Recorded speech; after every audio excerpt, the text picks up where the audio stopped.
Visiting Quito, Ecuador has been one of the best experiences of my life.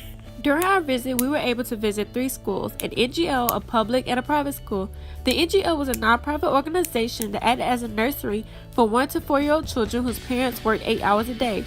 During our visit, we were able to play with the children and talk to them and also watch them at lunchtime. The private school that we visited was called Colegio Menor, which was created by USFQ.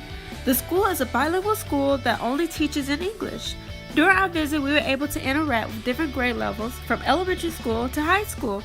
One of the most interesting facts about the school is that they are a first name school, which means that the students call their teachers by their first name.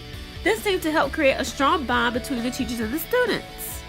The school also took pride in the students' work and had a showcase all throughout the school. This showed that the school was proud of what their students were able to do. The school was also very expansive, with multiple bedrooms, a spacious gym, and plenty of room for students to move around outside.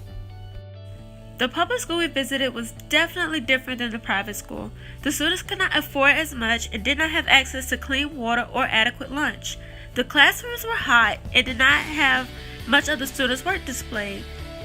During their outside time, the students were also not supervised and had little toys to play with. And even though the children did not have much and they also did not speak English, they were still very friendly and eager to tell us about their lives.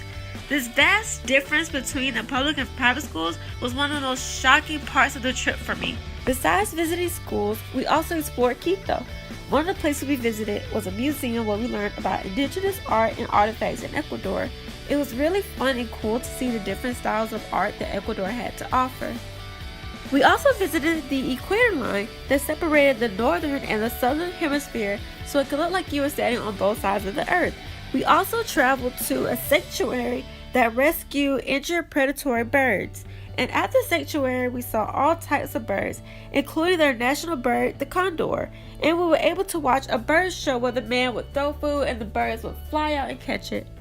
One of the most adventurous parts of the trip was when we traveled to Quito.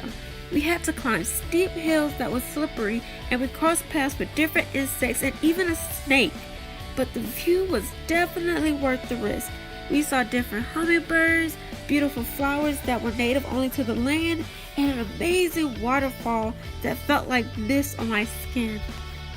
Another one of my favorite parts of the trip was going on a nature walk with my informal science class. We learned about different plants and flowers and made connections to our plant life in the USA. During our walk, we also got to see this really cool spider that I had never seen before.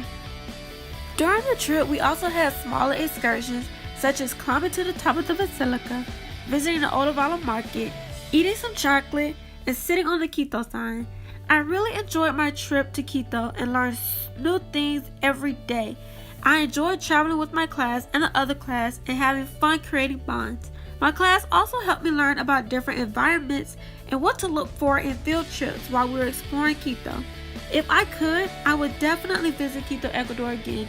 It was one of the best experiences of my life, and I look forward to traveling the world more.